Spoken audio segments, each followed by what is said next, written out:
So here I am making another video about my experiences and how I left the Jehovah's Witnesses.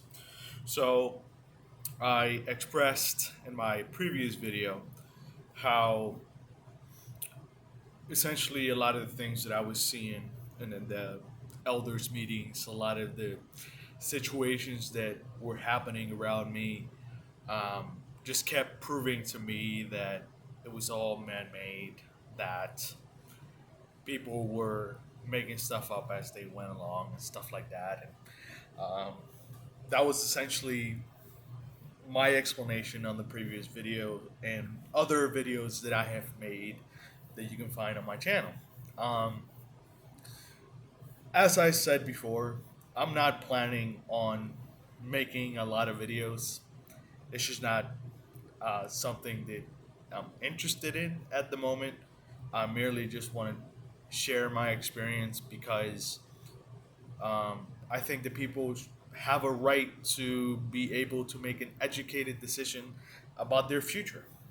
And I hope that me sharing these experiences helps somebody um, make a decision about their life. I'm not here to push my agenda, um, despite what the governing body seems to think and how they teach people at the hall. I honestly don't care about changing any GW's point of view about me or about them. I don't care. Um, I really don't. I couldn't give two craps about what they think, what they want to do. Um, however, but I do care about people that are genuine and they really want to know and understand every angle um, about things. So I'm just going to share this story that I have not shared before in any other video. So, as I may have stated before, once I woke up, that I realized that I didn't want to be there anymore.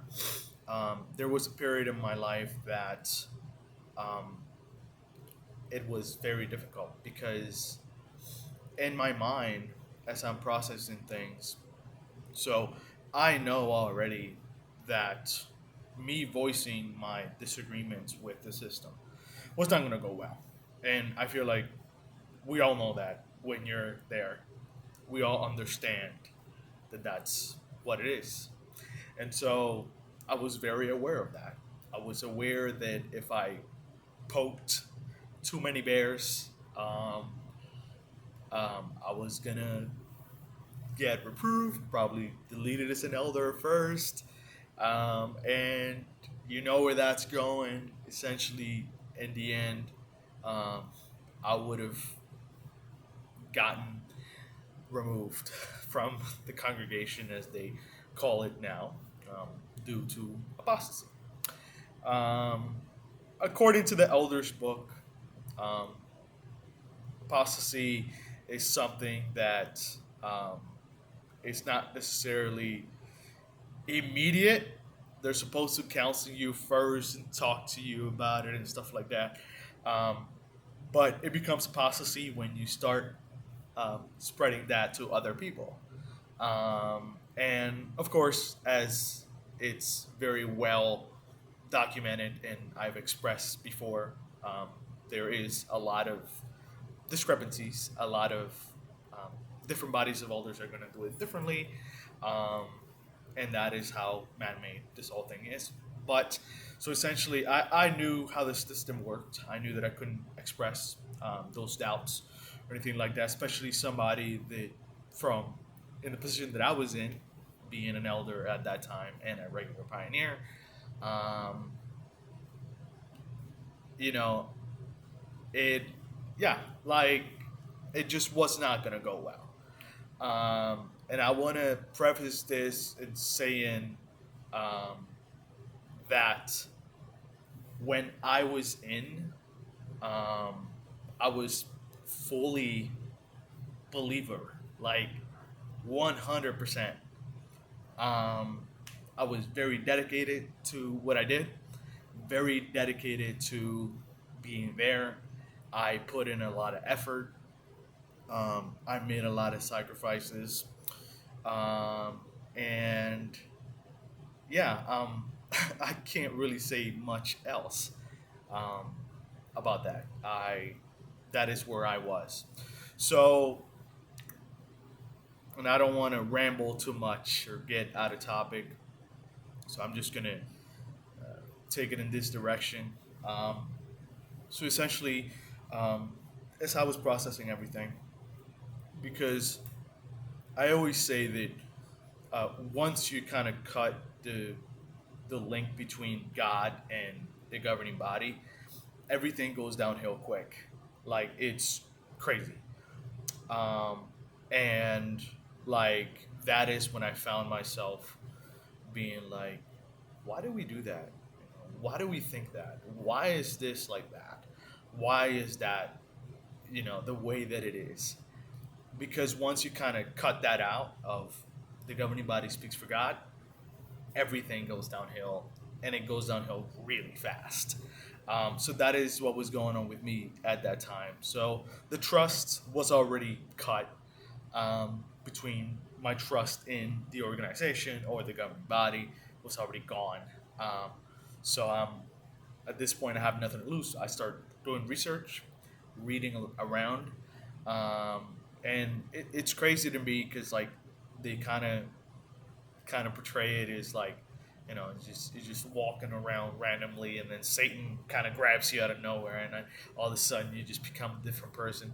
Um, it was a very logical process. It was very well researched, and it's something that I find a little comical at times. That um, they kind of see it in a weird way when you leave and when you become an apostate, so to speak, and it it kind of bothers me at times too because it's kind of like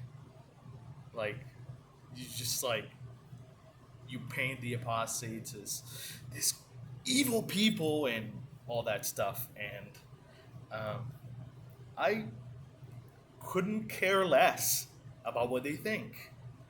I just want to be left alone. I just want to be left alone. Like, if I ever see a JW on the street and they're in need, I'm gonna be honest with you. I would help them. I would help them because that's just the kind of person that I am. I don't have any hate towards the individuals themselves. I have a lot of love for a lot of people there. Um, I think that specific individuals are hypocritical, and I'm going to dive a little deep into that shortly. But again, like that whole notion that when you leave, you become evil, when you apostate, I despise that word because it's so uh, weaponized to control people and to keep them in a box to they never really experience anything outside of those four walls. But anyway, let's keep it going here. So essentially, I am doing all this research. I start driving to Florida. I was at the time considering moving to Florida, and that's still in my plans. Um, but I drive to Florida all the way from North Jersey, and I literally had so much time to process everything, to think about a lot of stuff, to research a lot of things. I stopped in different cities. I was by myself, and just had so much time to really think about everything. So as I am coming back, um, and in my head, I'm already thinking what I'm going to do, um, how I'm going to leave. Am I going to step down first? Am I just going to move to another congregation? Am I just going to, you know, do other things? I wasn't sure, but I knew that I needed to be very careful. I could not speak too much about what was going on in my head. Um, it was a very, very difficult time for me. But so I came up, and after about, I want to say about a week of me being away, I come back to the congregation, and I want to say that I was back on Sunday, and that same Sunday at night, um, the elders send a weird message on the group chat, and it did not include the coordinator of the body of elders.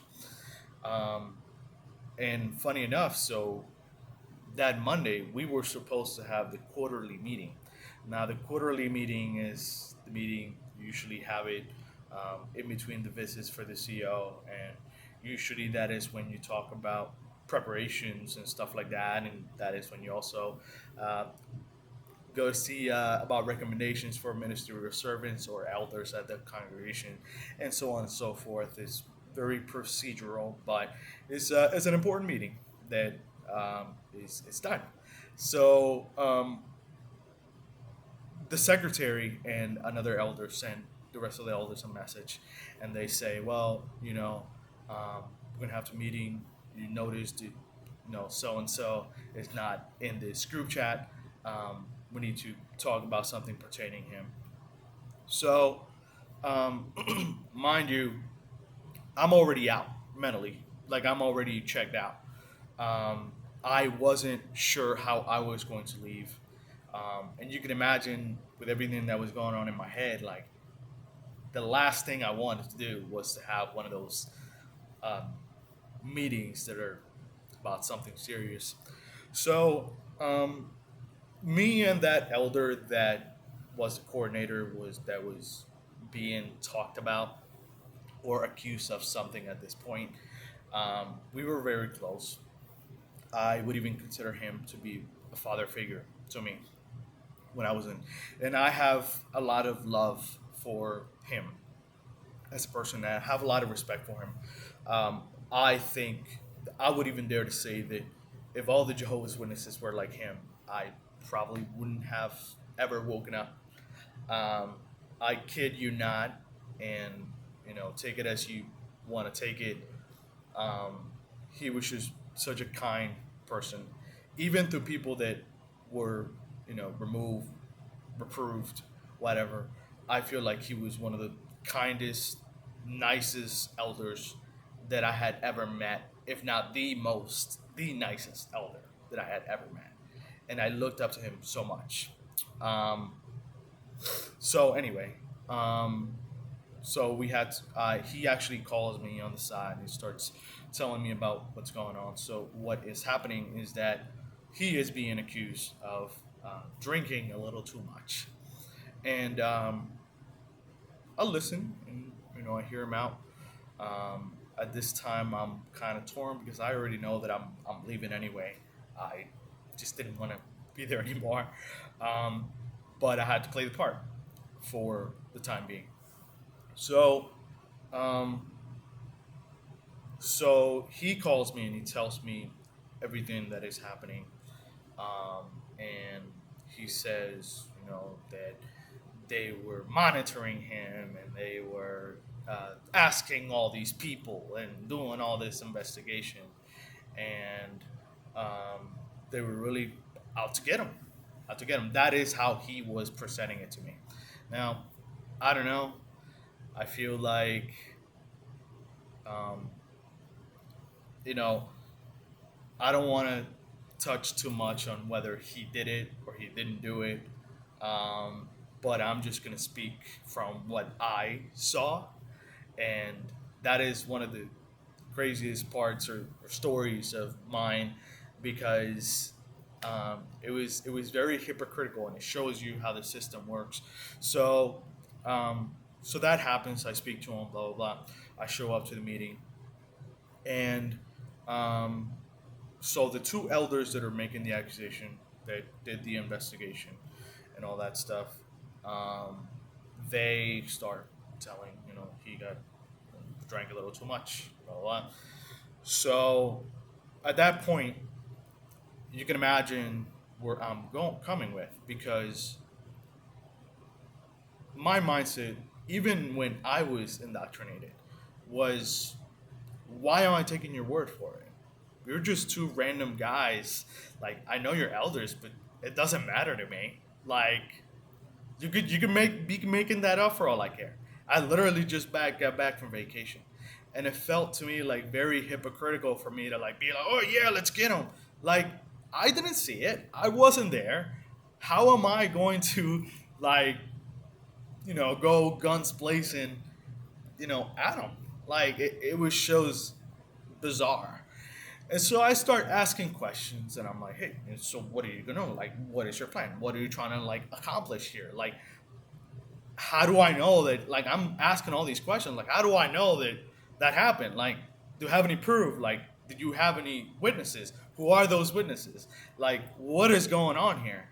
And essentially, so the two elders that were making the accusation, they kind of started stuttering, because at this point I had nothing to lose. I knew I was going to leave anyway, so I'm like, I'm going guns blazing at them because I just didn't care anymore. I was just fed up. And so a third elder just kind of stopped me, and he's like, "Oh, um, we're not against you. We are trying to figure this out." So um, that is what is happening. So when that third elder kind of said that, I'm like, okay, you guys are about to remove this elder. Mind you, I was in the Spanish, so there wasn't really a lot of elders.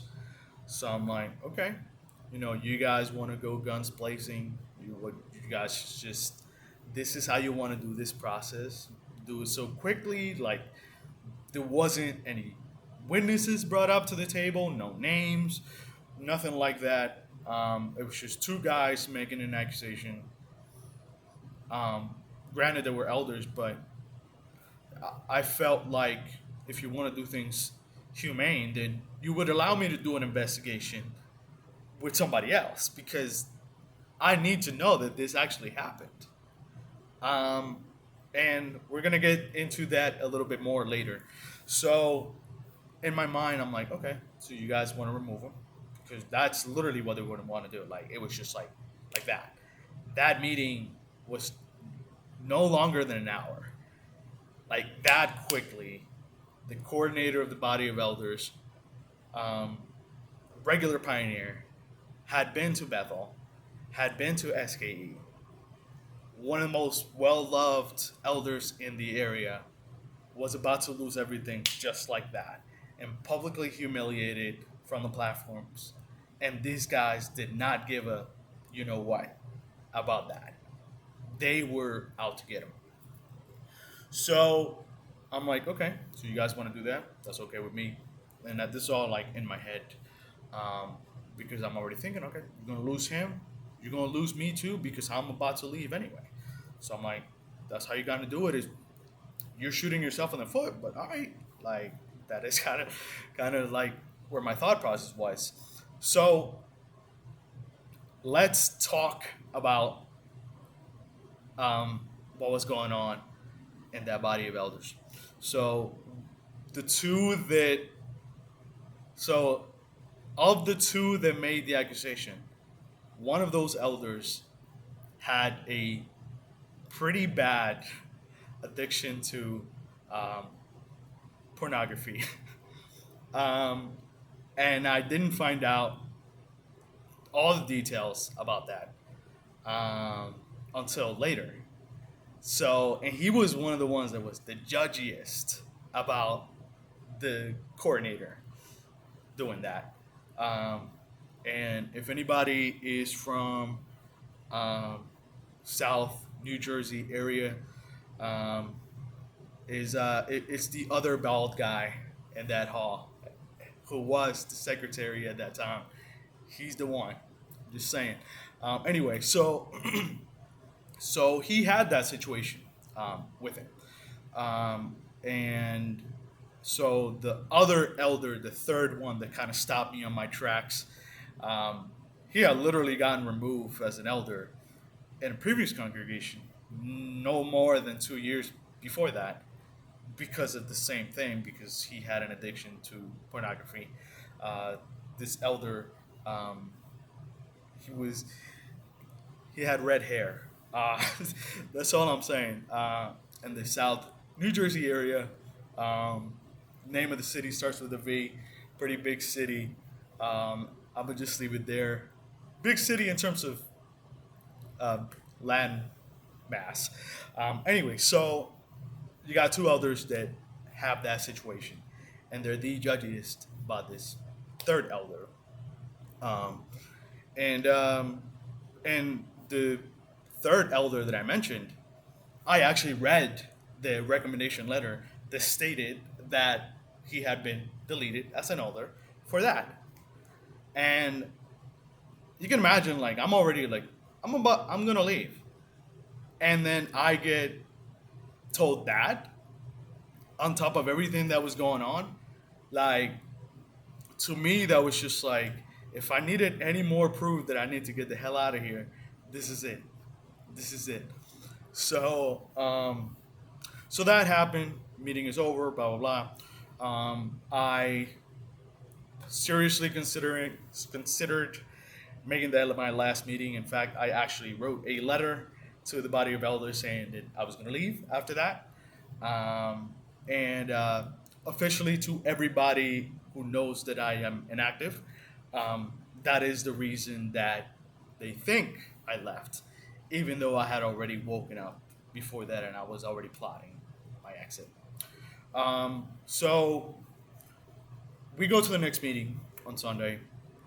Um, things are kind of so once once that they make a decision, because it's all voting. So I was outvoted when it came to the removal of that elder, because now the elder is not considered that he's no longer considered to be free of accusation, and so that's immediately, just like that, he loses his privileges. So they're going to announce it. They need to announce it in the midweek meeting. They had already contacted the circuit overseer, all that stuff, but now they wanted to do a judicial committee after that, and they needed to present all this information, blah blah blah. So I'm like, I'm not going to be here when that happens. I'm out. Peace. So I come back, even though I told them that was gonna be my last meeting. I kind of felt bad because I'm a good dude, you know. I didn't really believe any of that anymore, but I'm a pretty good dude. I mean, give me some water. Give me a second. So essentially, uh, essentially, so I show up on Sunday, and oh, actually, so as I like during the week, maybe that first meeting happened Monday, um, and on Wednesday, somebody from the congregation calls me, and he's like, "Hey, I want to talk to the body of elders. I want to have a meeting because the elders just were very disrespectful. They were trying to do this investigation about this and that, about accusing people of this and that, and they're accusing so and so of getting drunk, and like the way that they did it, they were so disrespectful to like my family and stuff like that, and they're making up things and stuff like that." So I'm like, all right, like things are starting to be a little interesting. So I tell them, look, sure, I'll mention it to the others, but I'm out, bro. There's a lot of things here that I don't agree with, and I'm gone. That's what I tell them. So essentially, um, so he that happens with him. On Sunday, same thing. Somebody else, servant, comes up to me, pulls me to the side, and says a very similar story. They're making up things that didn't happen. They're exaggerating something. They went guns blazing. They're suspected this. They're suspecting my family. I don't like the way they did that and stuff like that, because what had happened with that elder that was getting accused of getting drunk had happened in among other people, and other people were involved and stuff like that. Um, and in fact, So the elders wanted to go guns blazing and remove or do judicial committees on a number of people there. I want to say it was about four of them. But anyway, so he starts telling me all this stuff, and I'm like, all right, like I'm noticing a pattern here, like just like it's getting a little crazy, a little tense. So um, so this is all happening, and so I'm kind of in limbo here, planning my exit, planning to leave. I make my announcement to the body of elders that I was going to leave. A lot of people were mad at me for leaving, but I didn't care. It didn't matter to me. I would have left anyway, and I would have become an active anyway. Like what was happening then, just more fuel to the fire, but it was unnecessary because my decision was already made. It probably sped it up for sure, but my decision was made. So essentially, that is going on, and more stuff just keeps coming up. Now I'm hearing the elder that was getting accused, the coordinator. He was uh, he was essentially saying that how do I word it? He was essentially saying that he is the one that told me about that other elder who had an addiction to what I said earlier. And so like now they're accusing each other and airing out each other's dirty laundry out there. Um, and so it was just so crazy because then I discovered other things that were going on because a lot of the dirty laundry was being aired out there. Um, by the time that I left, I had discovered through people just telling their secrets about different things. Um, I discovered two people that had been um, victims of CSA um, when they were children.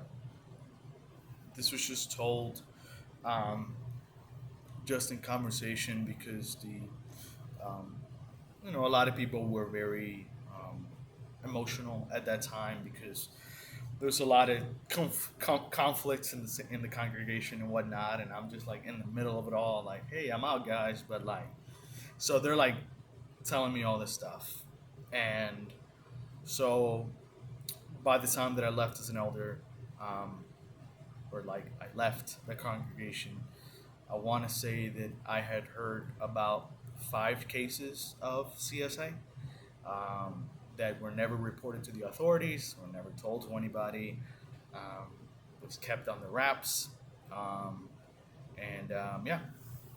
So that is other things that happened when I left, um, and that's how it's been. Um, and I think that what I'm trying to say with this video is that there is a lot of hypocrisy. There just is. It doesn't really matter what they want to say. Um, Sometimes it is your actions that push people out the door.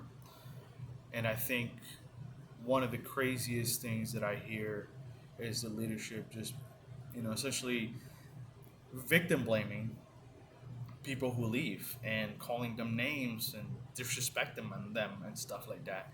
And I say that the Jehovah's Witnesses create their own enemies. They create their own monsters. And they try to just cower, behind excuses. Um, I had already seen cases that among my friends that injustices pushed them out. And I think that the JWs just push problems under the rug, just sweep them under the rug.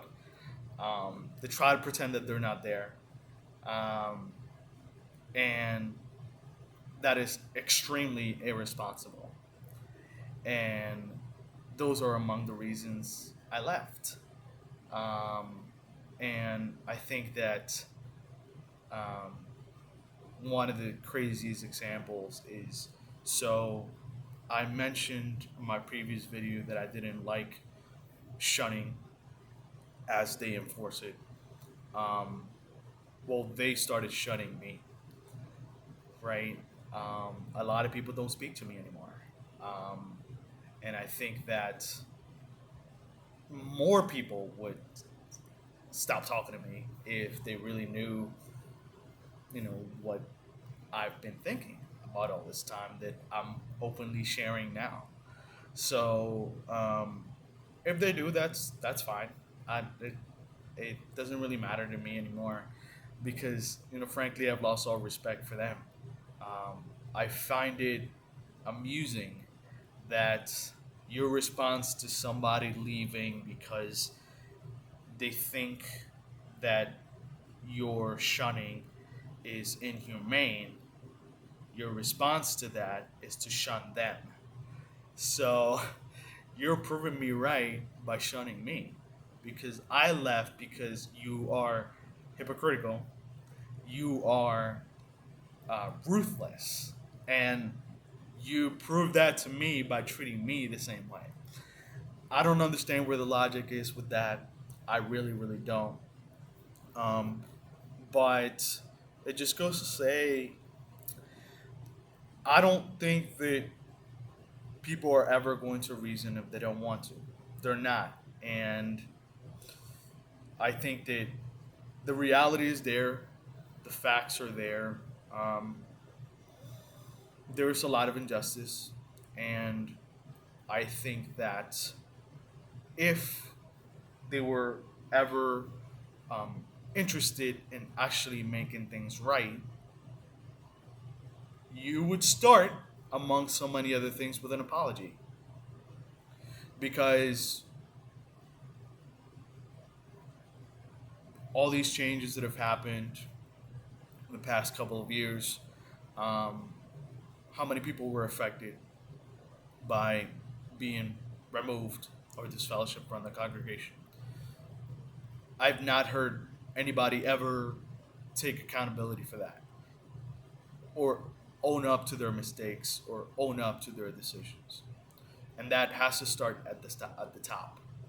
And I think that one thing that I always kind of like consider, so the JWs think that they're at the very top. They're the religion. It's not that they're Christian; they are the true Christians.